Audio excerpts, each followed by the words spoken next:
All right, in 3, 2, 1. Hi, my name is Mimi Carter. I am the U.S. General Manager at Proof Strategies. I am delighted to welcome you today to Looking Back at 2020. Did we back equity with action? I am joined today by a number of terrific people on the panel. Linda Dunbar from Diversity Decoder, Abraham Kim from the Council of Korean Americans, Joel Payne, who's going to be our moderator today, CBS News political commentator. And apologies, I'm jumping around a little bit. And Demelia Shaw, formerly of Brilliant. I'm really glad that all of these really thoughtful panelists are with us today. We have a number of different questions we're going to be discussing. But before we get into that, there are some housekeeping rules. Today's conversation will be interactive. So while we're going to hold our questions to the end, but if you have a question, please feel free to put it in the Q&A chat box at the bottom of the screen. Rachel Hampton from our team is on the webinar and she'll be getting those to me. Additionally, if you'd like to have your voice be heard, you could raise your hand and we'll call on you at that section of the panel discussion, which is at the end. As we move into this discussion, I did want to talk to a bit of data that we conducted, a survey that we conducted with 7-Letter Insights on corporate advocacy and racial equity. The first data point, well, the first 2 data points were really quite encouraging. 91% of the participants of this survey said their companies or organizations made a statement. And that was really encouraging. I think there are a number of people who are sort of waiting to see what others did, but many of our colleagues in DC Communicators organizations made a statement. And then 73% of those companies or organizations decided to pledge to take an action on racial inequality and injustice. So very encouraging. A sidebar note, and we'll be discussing this a little bit more on the panel, was those respondents, of those respondents, 3/4 said they saw a net benefit just as a result of these statements. So that was very positive. Linda Dunbar, who's on our panel today, we're gonna have some more comments about this, so I'm excited for you to hear from her. The second data point that I wanna bring up though, is that of the 73% of those companies said they were going to pledge action, only half, or about half, reported that the companies were going to set measurable goals. So that isn't as encouraging as we would all want. Ideally, measurable goals are put in place because, as a coach said to me one time, what isn't measured can't be managed. So I'm going to now hand this off to Joel Payne, who's our moderator for this discussion. Welcome, Joel. It's good to see you. Hi, Mimi. Thank you so much. Appreciate you going through that data and appreciate the kind welcome, and thank you to all of our attendees. I think this is going to be a good discussion. We're going to spend about 20 or 25 minutes on a couple of topics. As a way of just introducing myself, as Mimi said at the top, my name is Joel Payne. I've worked in a number of public and private sector functions and have certainly had to wrestle with some of these issues that we're going to talk about today. But I'm really eager to hear from our panelists because they are truly experts and subject matter experts in this field. And I think we've got a lot of value to learn from them. So why don't I start with the first question? And Abraham, I'm going to go to you first to maybe get our conversation started. I guess the first question that I imagine is on the minds of a lot of the attendees is some of the specific challenges that leaders are struggling with given the remote environment that we're all in, the reason that we're sitting on Zoom as opposed to sitting in a conference room. How is that either hampering or maybe even an unexpected outcome is how is that even maybe enhancing or altering the ability to pursue a DEI agenda? Well, thank you for that question, and thank you to Mimi and her team for inviting me and for being on this very distinguished panel. I'm a little bit of an oddity on this group because I actually represent a nonprofit group, a leadership network, and and we are an organization that works with Korean American leaders, corporate leaders, as well as public sector leaders across the country. And so we speak with leaders, and so I'm able to engage with them. And to your question, Joel, I think on this question is that what we found is it's been actually an advantage because this time of being the silver lining is we have had a lot of time being home and working and traveling less, but also the ease of communication, right? Of because of these Zoom platforms, it's actually allowed a lot of leaders time to learn, to reflect, and also time to this time of disruption has created opportunity for change, right? If it was a normal setting, status quo would be very entrenched. But what's happening among leaders, at least the leaders that we're discussing, all of their corporations, all of their communities are thinking about change and how to improve. And this collective kind of change in the psyche and in society for change is really creating a window of opportunity while giving people the opportunity to think and reflect on what kinds of change that needs to take place. So I think from my perspective, right now, it's been an opportunity, an advantage rather than a challenge. Demelia, is that a shared perspective that you have, that it's been an opportunity? Yeah, I think a little bit of both. And I'm going to take it from perspective of one leading a marketing agency, also being an employee working in various industries. And so, I've had a lot of time to sit and think and reflect, as Abe has mentioned. And I think the key disadvantages have been, one, building trust amongst employees. So not having that in-person interaction can really affect, those social cues and being able to have those one-on-one collaboration moments. In addition to that, I think it's having those, which plays with building trust, having those courageous conversations. For me, I think in this virtual aspect, it's hard to really, again, pick up on the social cues to say who and what I can trust, working within a corporate environment. And then for another aspect, I think it's taken a lot of time for leaders to diversify their leadership. And so when you look at like current infrastructure, it can take some time to make an impact. Whether it's all white leadership or all male, and really looking at from an employee perspective. For those employers that may be affected by COVID and are unemployed and looking for positions, and a person of color who's looking for a position, and they see, they do their research and they go to the corporation's website and they look at that all the leaders are white, it may alienate that great talent. I think that's a good point, Demelia. Linda, curious about your experience here as well. Kind of where do you fall in terms of, is this an opportunity, or has this been a particular challenge, or a little bit of both? Well, I think there are just a couple of things. So I'm taking this a little bit of a different viewpoint on this, because I know, speaking from employees, that their perspective may be a little different, and they are dealing with some more literal type things like mental health issues that they think they have. There are issues, being in this difficult time and then re-entering. So employees are concerned about things like mental health, coming back to the office, yes or no, what do we do? Who's vaccinated, who's not vaccinated?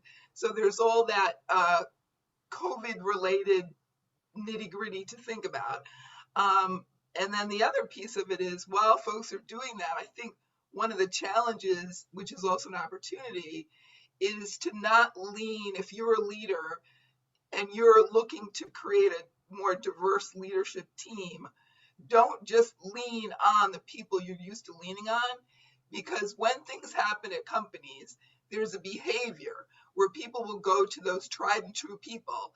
And if those people are a small pack of people who are all the same, then that's going to make it harder. So I think the challenge is that when you're seeing difficult times or something new, and it's fear because people are like, look, we got to turn this thing in. We need these salespeople. We need whatever we need. Lean against that and try to incorporate a larger group of people instead of retracting when you're trying to get something done. So I don't know if that helps, but Oh, I think that's good perspective. And Linda, actually, you bring up something that yeah, maybe another panelist has a thought on this as well. But just that actual, like, COVID itself, the challenge related to the kind of socioeconomic issues that has surfaced, right? You have certain communities that are more hesitant to, get vaccinated, or that have higher propensity for complications related to serious illnesses. So that in itself can be a barrier to entry. Linda, I don't know if you want to expand on that. Other panelists, you should feel free to jump in here as well. well, I'm going to let other folks jump in, but one thing I would say that, to your point, one thing to be careful of is that, senior leaders, many of them are more affluent, and so they've been affected in a different way. So for some, and some have articulated this and realized they made a mistake, but for some, this has been a lovely yoga retreat for the last 12 months, reconnect with your kids. But for other people in your workforce, it may not have been that. So you have to be really, really empathetic and really clear on what other people need and what other people that could be other leaders, because we know that different ethnic groups were affected differently during this time, and that cuts through leadership. So if you have people on your team or people in your workforce, try to get out of, if you are in a fortunate bubble, try to get out of that bubble because you need to bring everybody together. And this has been a very difficult time for some people.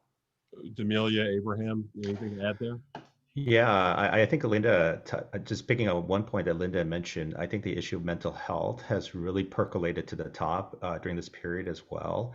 And it's something, quite frankly, has not really been talked a lot about within, even in the Asian American community in particular, but it has been dealt with actively, I think, over the last, given all the events, not only COVID-19, but of course with the racial tensions and things like that, and changes and the dramatic disruption. And we just, I think we often forget that it's really a crisis upon crisis upon crisis, both personally as well as nationally, and for individuals and employees and employers all dealing with these rapid changes. Even just one would be enough, but when you have like multiple, and we just assume, and we talked about this, when we can't see the emotional cues from our employees through the Zoom medium, it's really hard to get a check on individuals as well, right? And how they're doing. And so I think mental health has been a particular, hopefully an awakening an awakening on the importance of mental health of our employees. Demelia, want to close us out here? Any final thoughts from you on this topic? Yeah, sure, of course. And I think this is something that we discussed about earlier. Is, there's no right or wrong. There's no playbook that says this is how diversity, inclusion, and equity should occur. But I think it's important, as both the panelists have mentioned, that you lean on others, people that you've not necessarily talked to and connect with, on how they're feeling, and bringing empathy into the conversation, as we look at everything that has affected us over the past year. Absolutely. Well, I think there's a natural segue to the next topic I wanted to cover, which, obviously, as we've been in this remote environment, there have been a lot of societal issues, challenges that have popped up, most notably last summer, a summer where police violence became a front and center issue. And I think many of us saw it was an issue that, corporate America for a time could take a step back from. They no longer had that permission slip to take a step back from it. And so that's an entree of asking about just your experiences related to kind of the summer of George Floyd and Breonna Taylor and Ahmaud Arbery, those hate crimes, or rather those instances that happened last summer.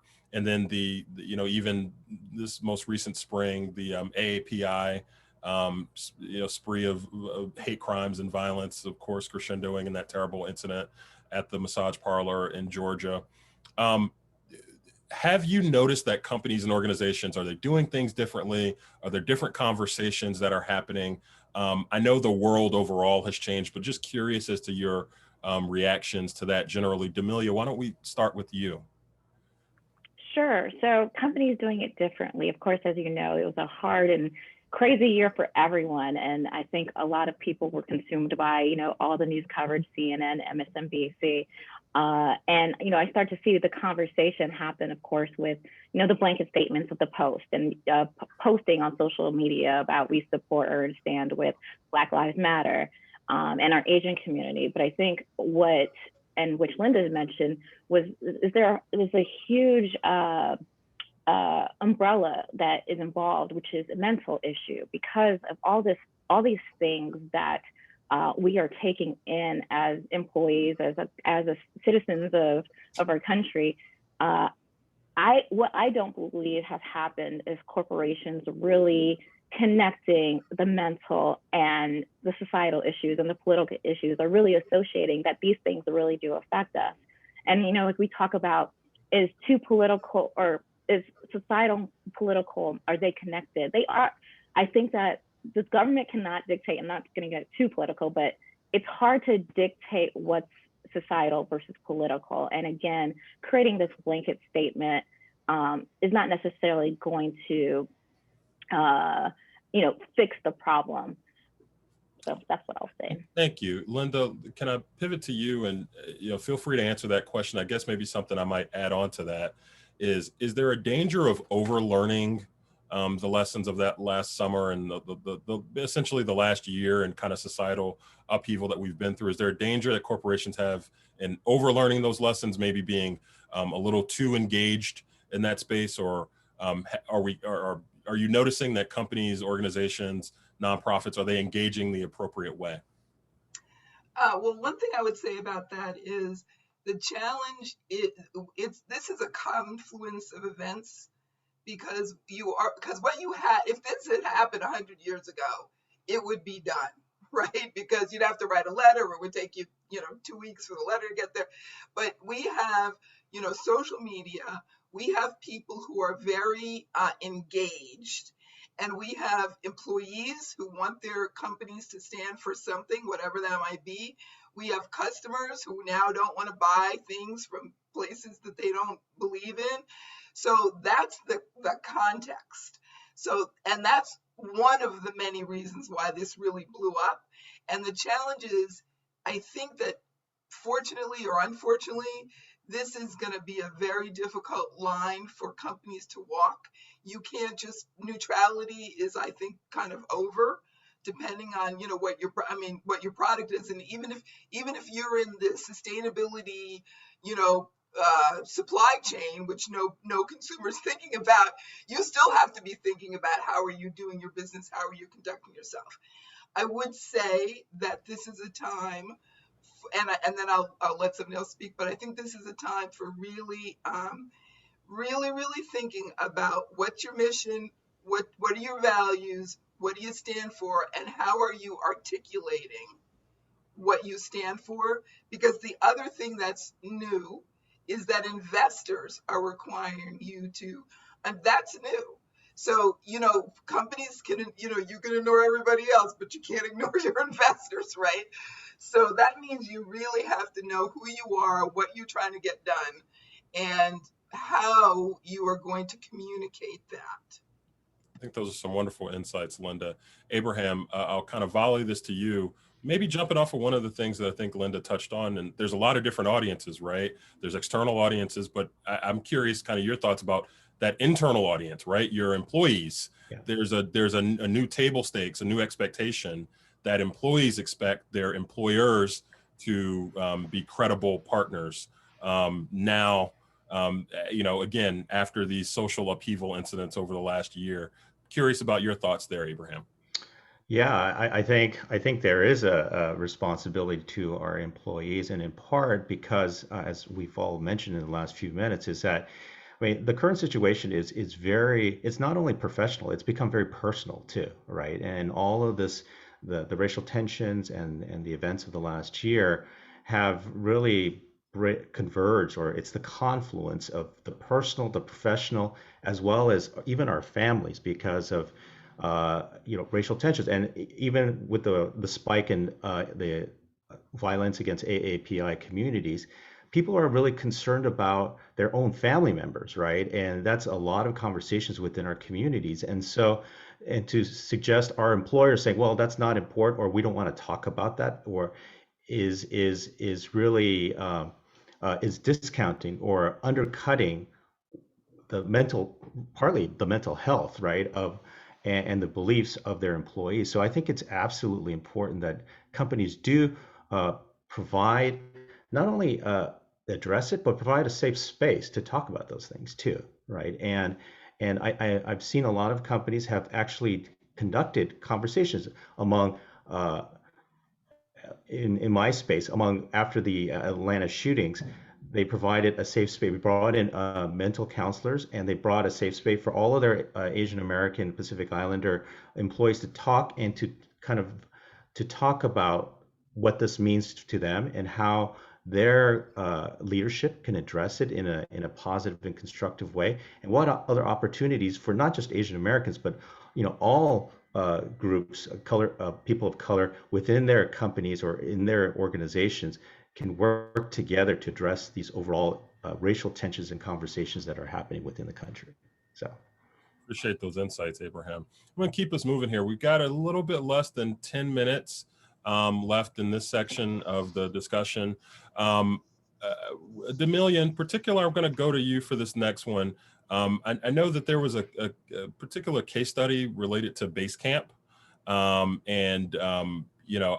let you kind of talk about it, since I know you've kind of spent a little bit more time focused on it, but maybe as a means of introduction, just kind of socialize that to the group. And then I'd love to hear each of you kind of respond to some of the lessons that came up from that case study. Yeah, sure, of course. So actually the week that I was asked to join the panel, probably 2 days before, I came across, watching my daily news, which is Twitter, and I came across this article actually it was an article of somebody who posted about wanting to join Basecamp. That was their dream job. And Basecamp recently came out with a statement, their founders saying that they would like their employees to refrain from discussing political and societal issues throughout their various channels. And that hit hard because one, I'm familiar with Basecamp as far as, working in marketing. That has been a project management system that I have used. And being a leader in the tech world as well, it was just very disheartening that they would share that with their employees, and it was very tone deaf, especially coming from two white male leaders, knowing that they have an employee base that, not includes all. Societal issues, political issues do affect our mental state. And if I'm seeing a man murdered by police officers, and then I have to come into work and perform, that it greatly affects my productivity. I think companies and leaders need to understand that their employees are one of their greatest assets and drive multiple successes. And if my mental state is affected, my work productivity is affected, I'm not delivering, there's a reason for that. And so it was a complete tone deaf statement, I believe. I stand by that. And I feel that they could have handled it in a different way. There's not a need to be, this social justice leader for everything, but I think it's important to read who you're catering to, your employees, your customer base, and understand, pick one issue that would feel that is aligned with your company. And then from that, as a customer that uses project management systems, that would deter me from wanting to work with Basecamp. So it was a very disheartening statement, and I wish that they would have handled it differently. Thank you, D'Amelia, for educating us about that. I guess Abraham and Linda, give you guys a chance to kind of chime in on that. And again, look, all companies have these challenges, so we could kind of talk about. We could even talk just kind of generally more broadly about kind of industry trends here. Abraham, let me kind of kick it to you first. Just your thoughts on what Demelia shared there and lessons you took away from that.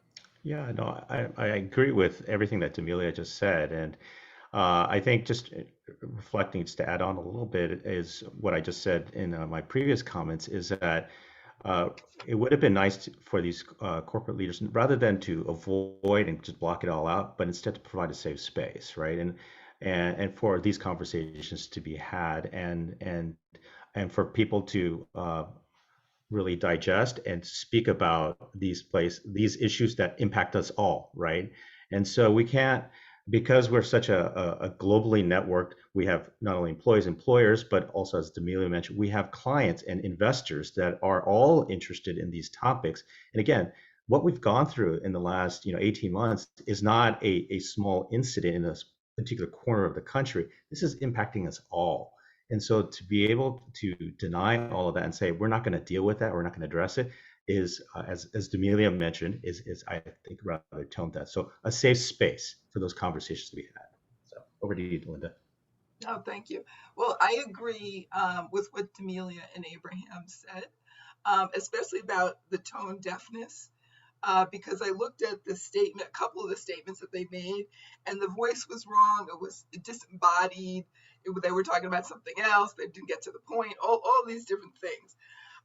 And what it occurred to me was that they have 57 employees. So they have $25 million in revenue with 57 employees, which is enough people to get on a Zoom call and tell them whatever it is you want to tell them, and then let them respond if they want to respond in some way.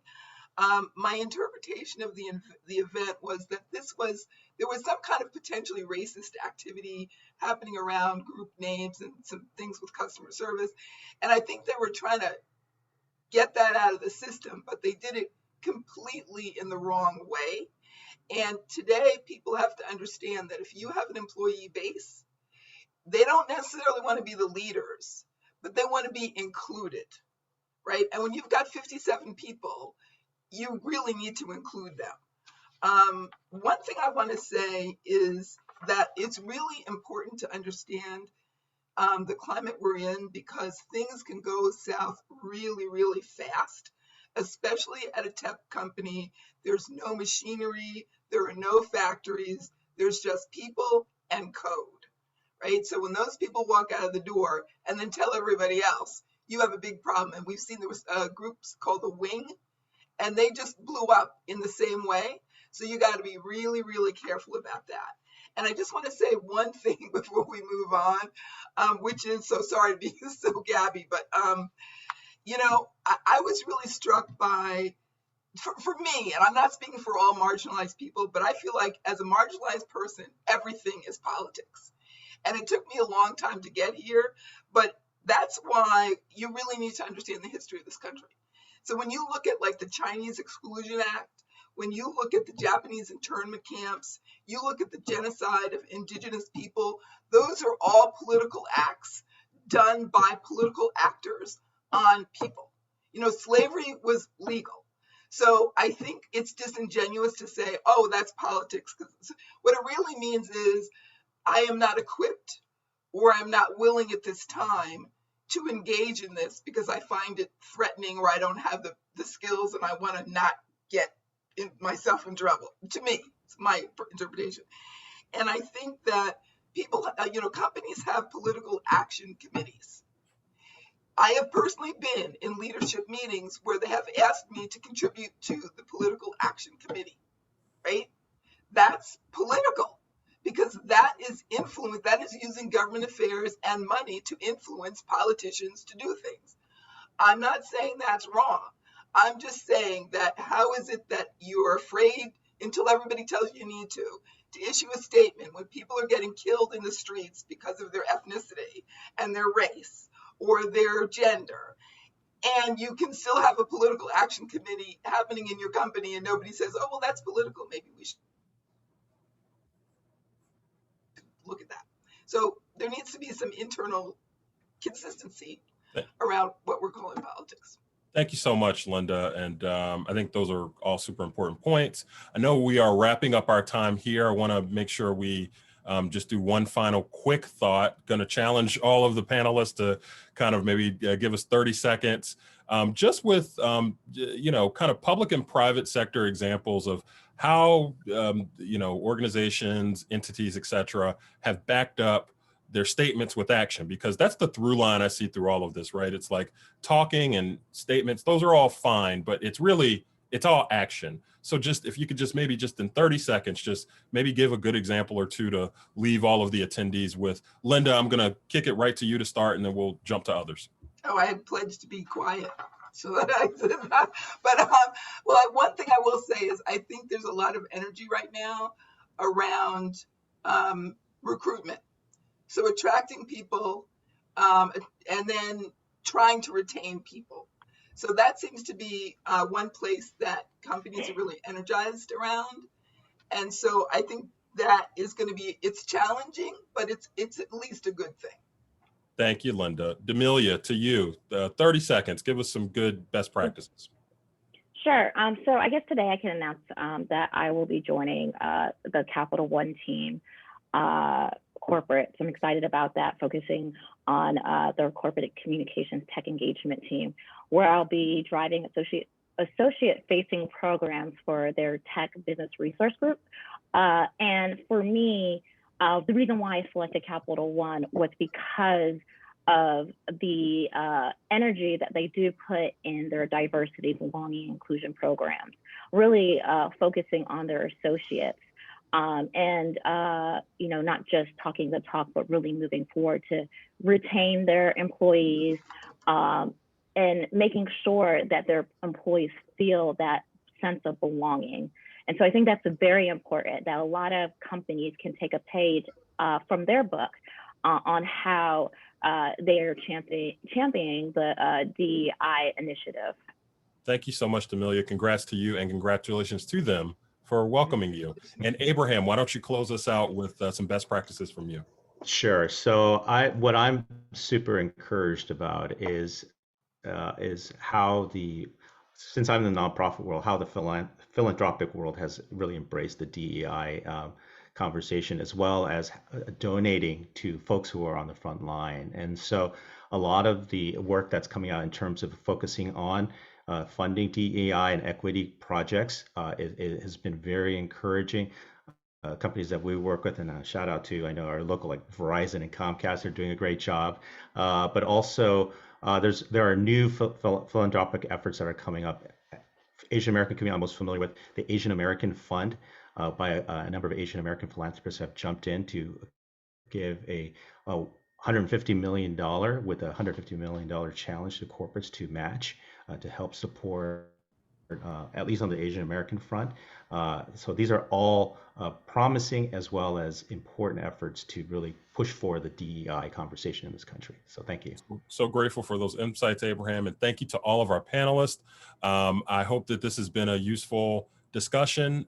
Before I hand it back over, just want to introduce our next presenter. Renee Johnson is the Senior Director of Diversity, Equity, Inclusion at the World Wildlife Fund. And Renee, you're going to walk us through a very useful case study. Look forward to hearing from you here. Great, thank you so much. Really appreciate the time and the invitation. I will say that I am presenting today on behalf of a colleague, Keith Arnold, who was slated to talk with you all today. So we're just happy to be here and share. You can go ahead to the next slide. One more.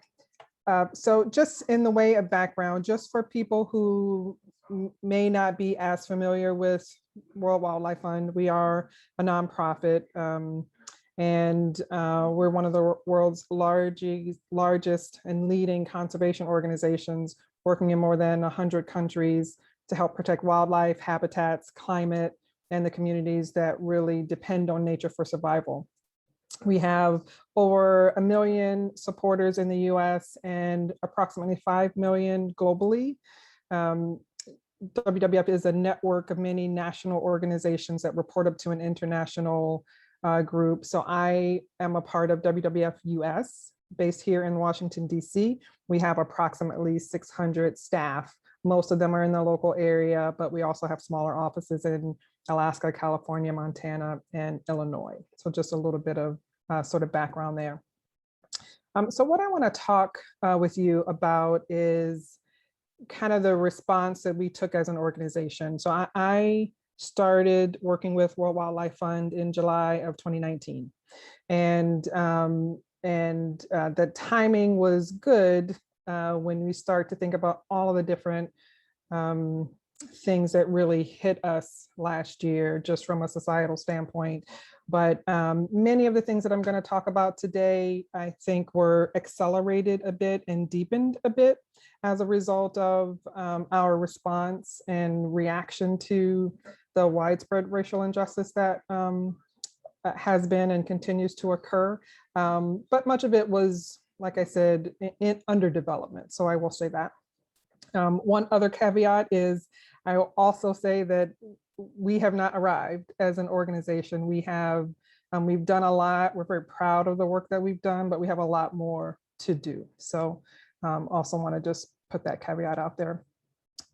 So just to kind of start with our walking through our sort of responses and actions.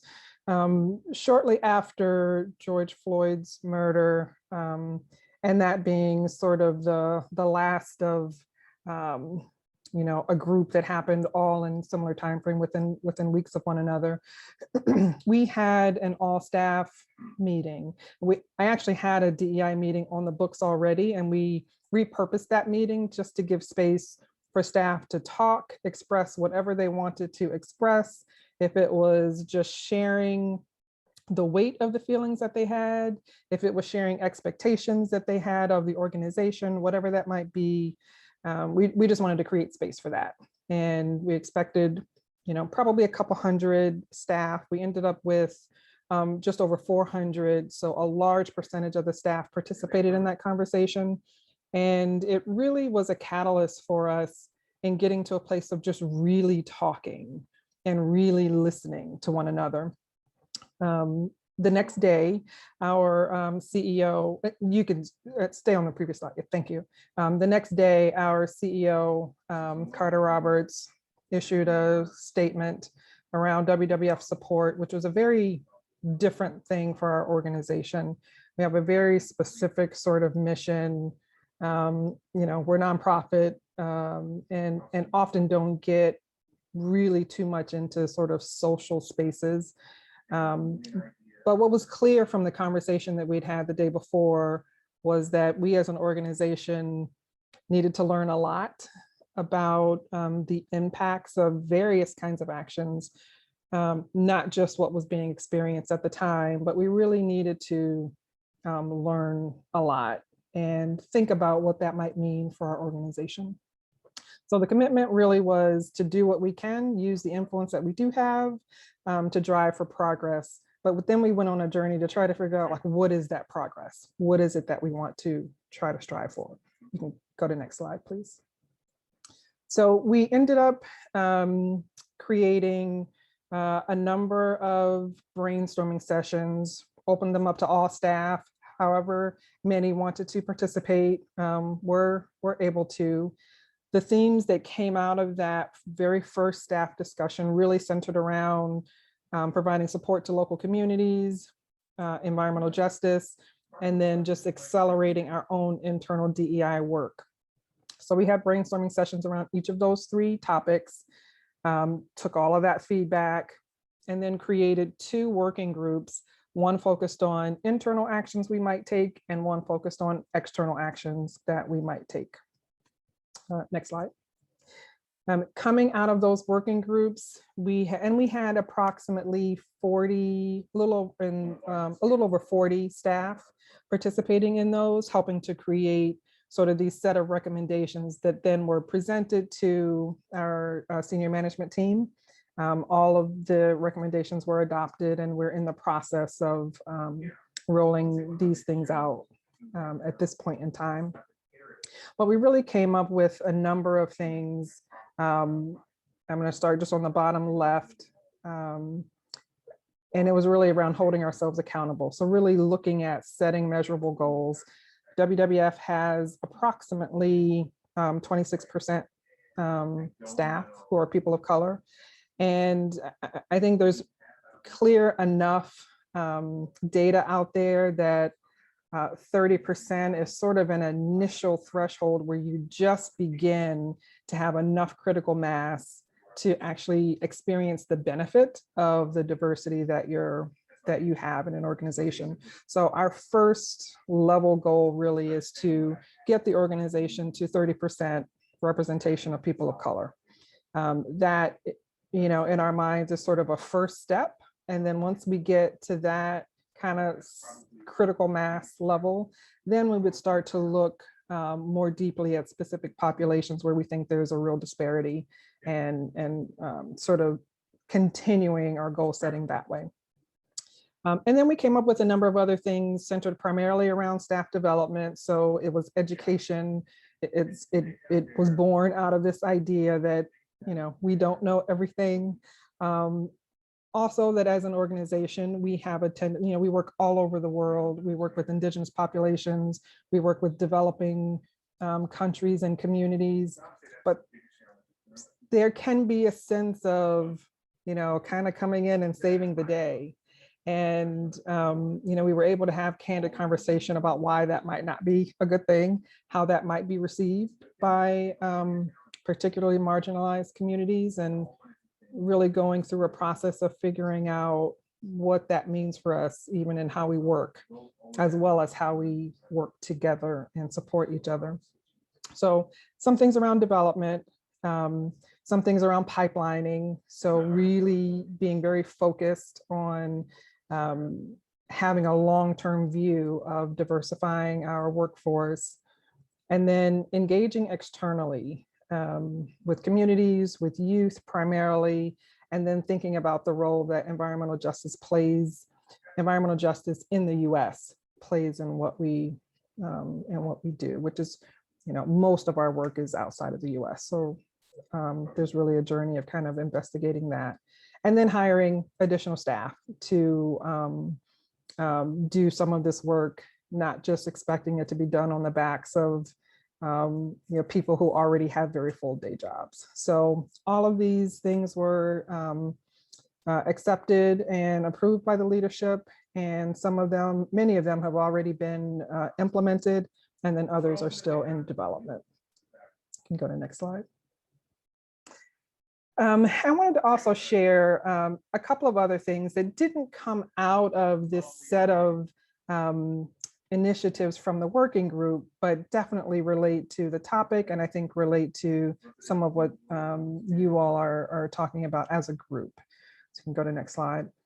This shows, it's a little bit of a busy slide, so I apologize for that, but it shows a bit of a roadmap around building out capability within the organization for having the level of conversation we need to have to really wrestle with and address the weighty topics that come into play when you're talking about diversity, equity, and inclusion, and really trying to wrestle with what does it look like for somebody to bring their whole self to work. Well, it may mean that they come to work with heavy baggage that impacts their ability to do their job. So as an organization, what do we do with that?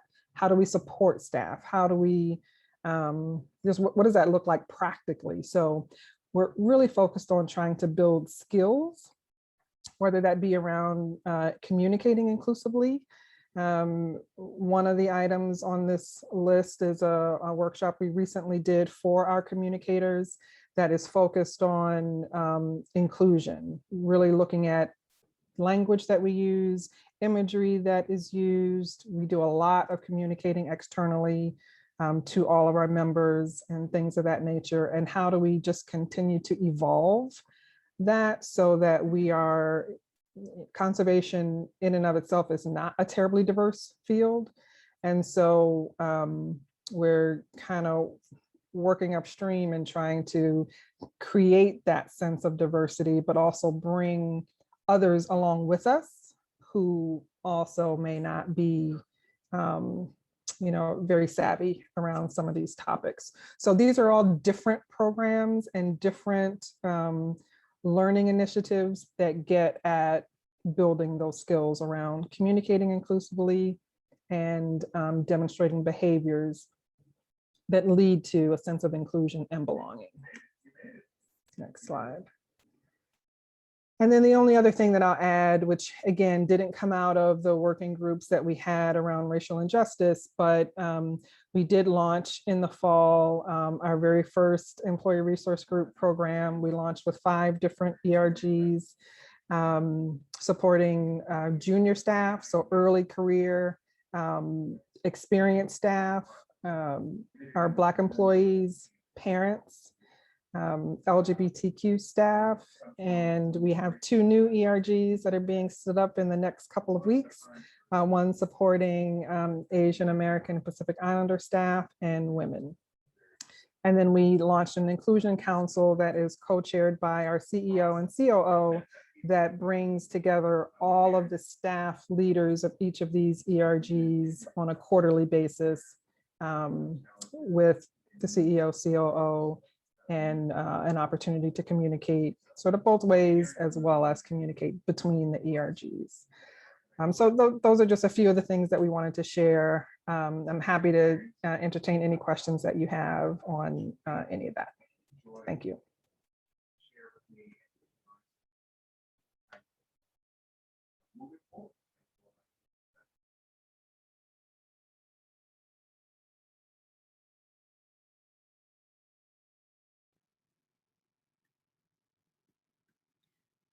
Renee, thank you for that.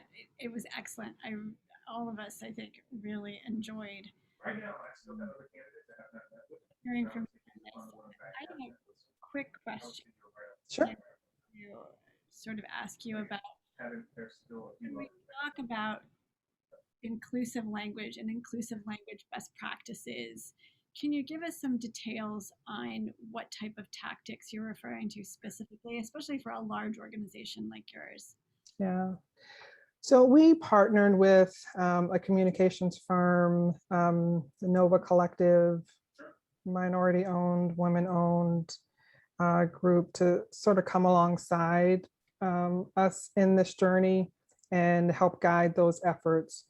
And this includes multiple things, but we had one workshop again with all of our communicators and really looked at where language potentially can be,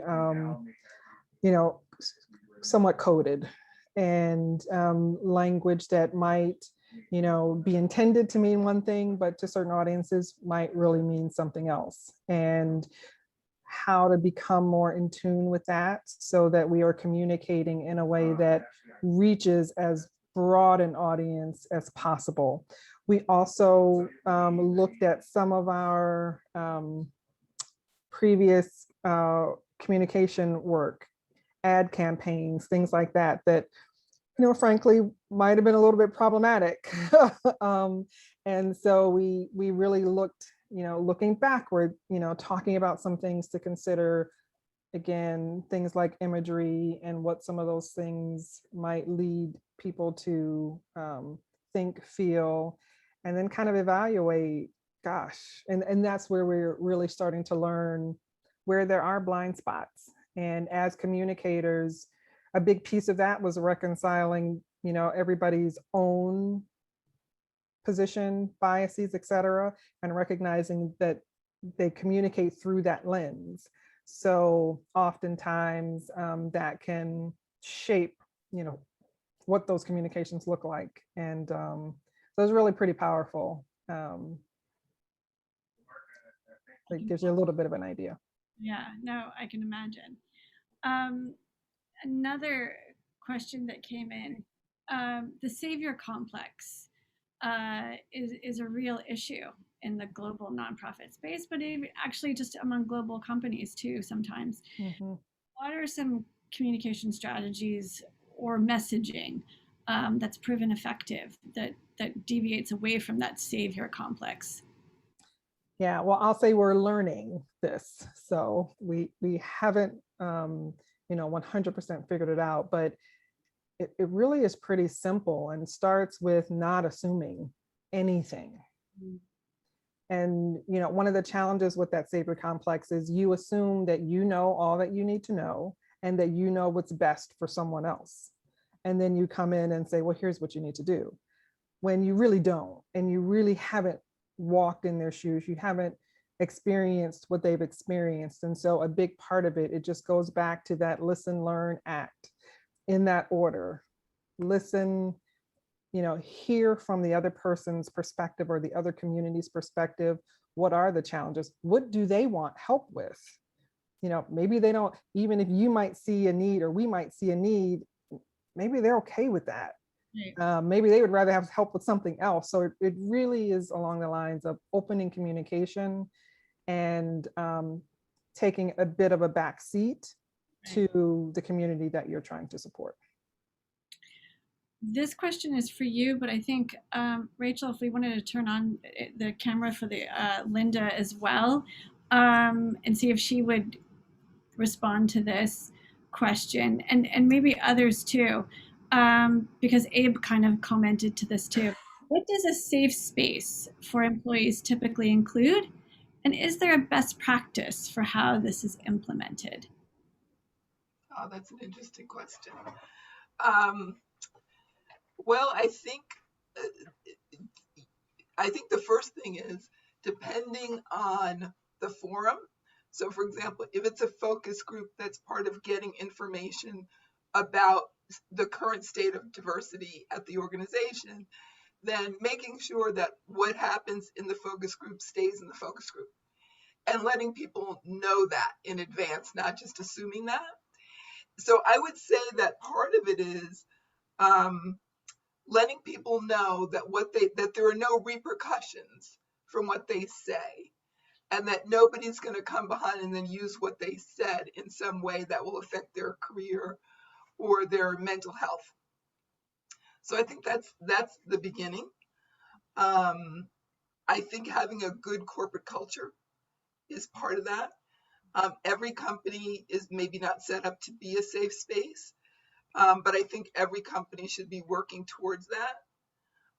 And a lot of it comes from the motives that people have when they listen to others. And those motives should be positive motives. Yeah, I would add to one thing to what Linda said, and that is entering into conversations without judgment. And so sometimes it's not having repercussions for being able to be honest, just as Linda said, but sometimes what also happens practically is someone shares a perspective, a listener doesn't share that perspective and then disregards the comment as not valid because it's not their experience. So another big piece of it is if you always go to listen, learn, act, it'll help, because it's really, so that's different than my experience. You can lean into a conversation and say, well, I experienced that very differently. I would love to understand a little bit more about your experience, but it's what often happens is if I don't agree, I disregard the comment as not valid. And that is like one of the main things that can create an unsafe space for people to feel like they can be honest. I like that listen, learn, act. I mean, that's a very sort of helpful way of summing that up. We're at 12:09. I want to thank everybody for participating today. Joel, thank you for your expert moderating. CBS has trained you very well. Thank you for indulging us today. Demelia, Linda, Abe, thank you so much. Thank you to our attendees.